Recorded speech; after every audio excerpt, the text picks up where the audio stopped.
Today I'm going to be doing a soft-spoken / whisper video, and I'm going to be reading Divergent, the first chapter to you.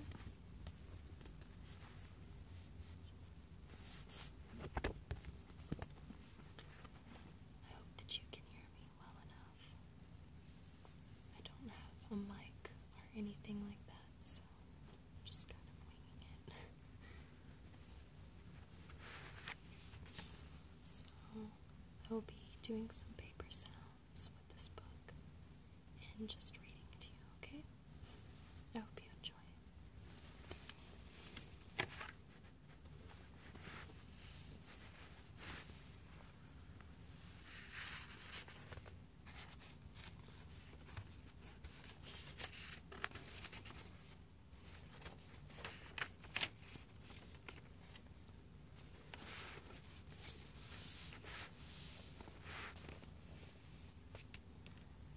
My family might be able to help me make my choice if I could talk about my aptitude test results, but I can't.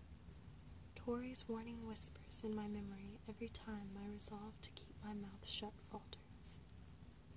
Caleb and I climb the stairs, and at the top, when we divide to go to our separate bedrooms, he stops me with a hand on my shoulder. Beatrice, he says, looking sternly into my eyes, we should think of our family. There is an edge to his voice, but we also must think of ourselves. For a moment I stare at him. I have never seen him think of himself, never heard him insist on anything but selflessness. I am so startled by his comment that I just say what I am supposed to say. The tests don't have to change our choices. He smiles a little, don't they though?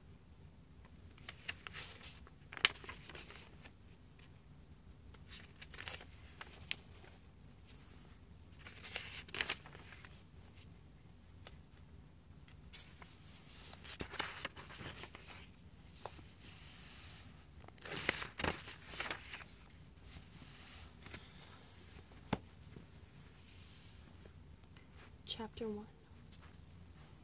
There is one mirror in my house. It is behind a sliding panel in the hallway upstairs. Our faction allows me to stand in front of it on the second day of every third month, the day my mother cuts my hair. I sit on the stool and my mother stands behind me with the scissors, trimming. The strands fall on the floor in a dull blonde ring. When she finishes, she pulls my hair away from my face and twists it into a knot. I note how calm she looks and how focused she is. She is well practiced in the art of losing herself. I can't say the same of myself. I sneak a look at my reflection when she isn't paying attention, not for the sake of vanity, but out of curiosity. A lot can happen to a person's appearance in 3 months.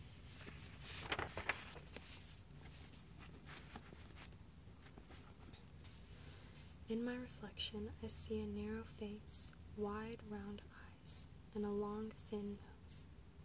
I still look like a little girl, though sometime in the last few months I turned 16. The other factions celebrate birthdays, but we don't. It would be self-indulgent. There, she says when she pins the knot in place. Her eyes catch mine in the mirror. It is too late to look away, but instead of scolding me, she smiles at our reflection. I frown a little. Why doesn't she reprimand me for staring at myself? So today is the day, she says. Yes, I reply. Are you nervous? I stare into my own eyes for a moment. Today is the day of the aptitude test that will show me which of the 5 factions that I belong in. And tomorrow, at the choosing ceremony, I will decide on a faction. I will decide the rest of my life. I will decide to stay with my family or abandon them. No, I say, the tests don't have to change our choices. Right, she smiles. Let's go eat breakfast. Thank you for cutting my hair. She kisses my cheek and slides the panel over the mirror. I think my mother could be beautiful in a different world. Her body is thin beneath the gray robe. She has high cheekbones and long eyelashes. And when she lets her hair down at night, it hangs in waves over her shoulders. But she must hide that beauty in abnegation. We walk together to the kitchen. On these mornings, when my mother makes breakfast and my father's hand skins my hair as he reads the newspaper, and my mother hums as she clears the table, it is on these mornings that I feel guiltiest for wanting to leave them.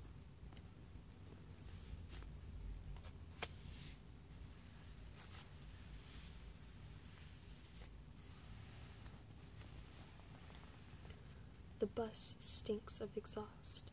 Every time it hits a patch of uneven pavement, it jostles me from side to side, even though I'm gripping the seat to keep myself still. My older brother Caleb stands in the aisle, holding a railing above his head to keep himself steady. We don't look alike.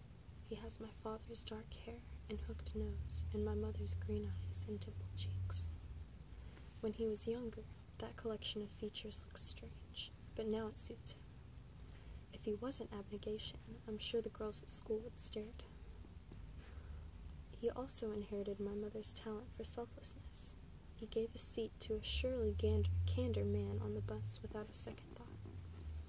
The candor man wears a black suit with a white tie. Candor stands uniform. Their faction values honesty and sees the truth as black and white, so that is what they wear. The gaps between the buildings narrow, and the roads are smoother as we near the heart of the city. The building that was once called the Sears Tower, we call it the Hub, emerges from the fog, a black pillar in the skyline. The bus passes under the elevated tracks. I have never been on a train, though they never stop running, and there are tracks everywhere. Only the dauntless ride them. 5 years ago, volunteer construction workers from Abnegation repaved some of the roads. They started in the middle of the city and worked their way outwards until they ran out of materials. The roads where I live are still cracked and patchy, and it's not safe to drive on them. We don't have a car anyway. Caleb's expression is placed as the bus sways and jolts on the road.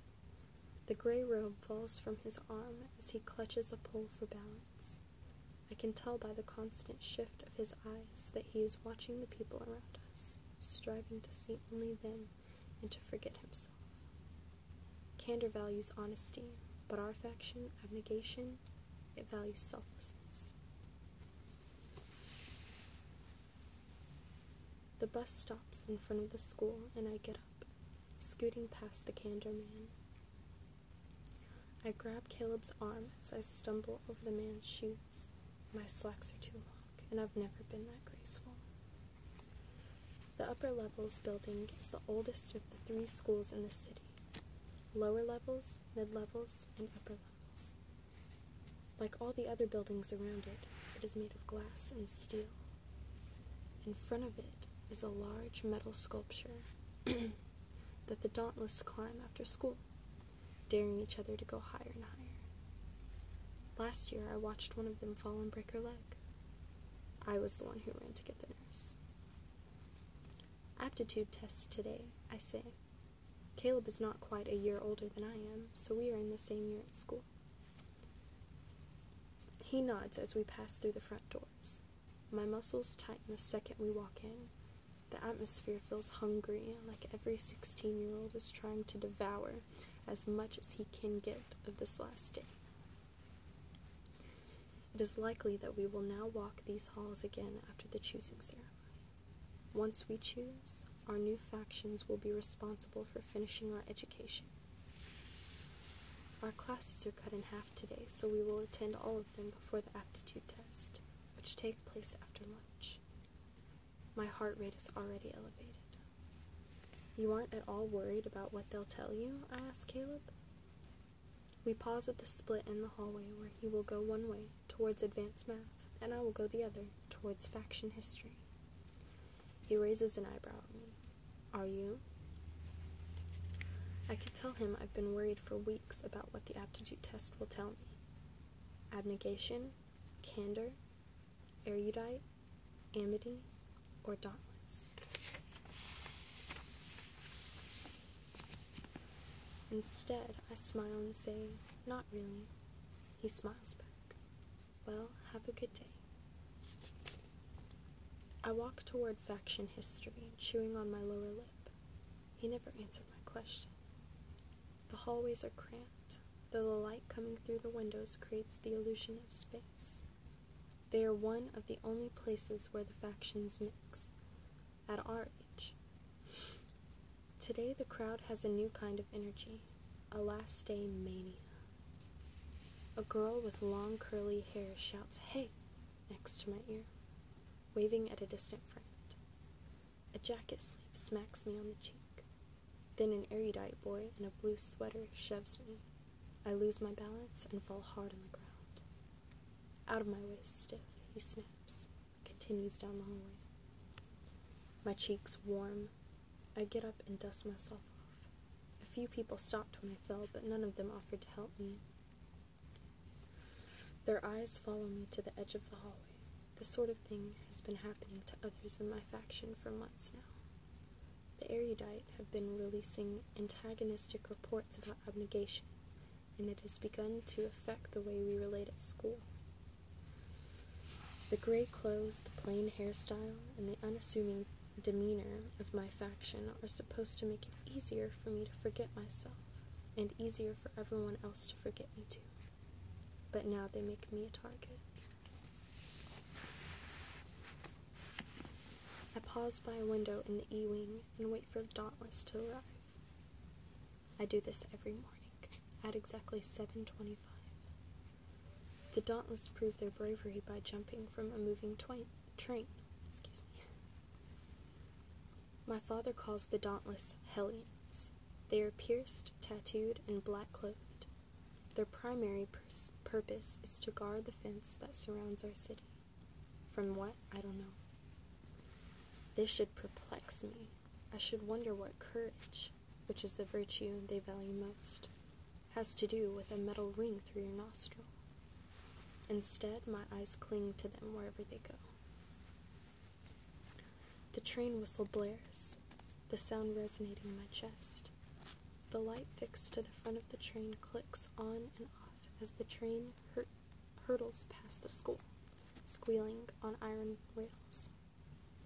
And as the last few cars pass, a mass exodus of young men and women in dark clothing hurl themselves from the moving cars, some dropping and rolling, others stumbling a few steps before regaining their balance. One of the boys wraps his arm around a girl's shoulders, laughing. Watching them is a foolish practice. I turn away from the window and press through the crowd to the faction history classroom.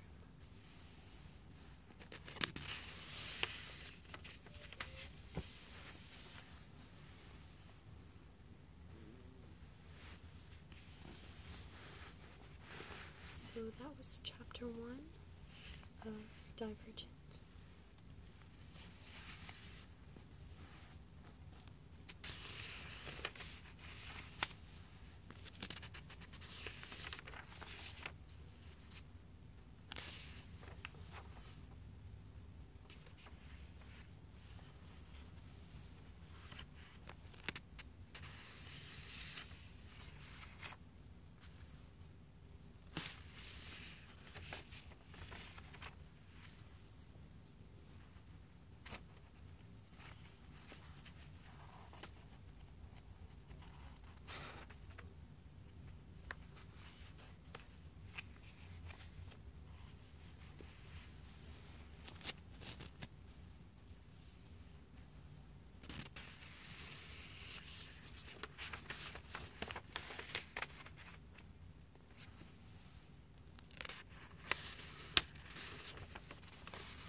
that you guys have enjoyed this short little spontaneous video. And I will be making another one very soon, as soon as I get the materials that I need to make the video. So, thank you very much for watching. I really, really